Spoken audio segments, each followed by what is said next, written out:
Habari zenu, mnaendeleaje? Mko poa? Mimi niko poa, namshukuru Mungu. So guys, video yangu hiyo hapo inaongelea kuhusu kofia. Hizo kofia zipo na zipo nyingi.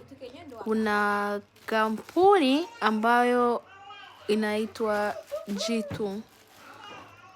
Inahusiana na hizo kofia hapo. Hiyo kofia ambayo nataka niwaoneshe hapo, hiyo hapo kofia hiyo.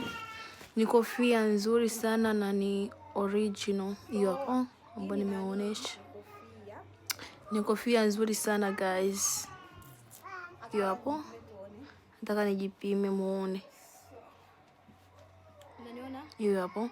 Zipo nyingi sana na kuna aina nyingi sana hizo kofia. Kuna kofia, kuna viatu, kuna jeans, kuna t-shirt. So guys, karibuni. Anahitaji hapo, anataka akaandika comments au akani tafuta DM kwenye mitandao yangu ya social media, Kauthar Grace, utanipata guys. So bye, nawapenda.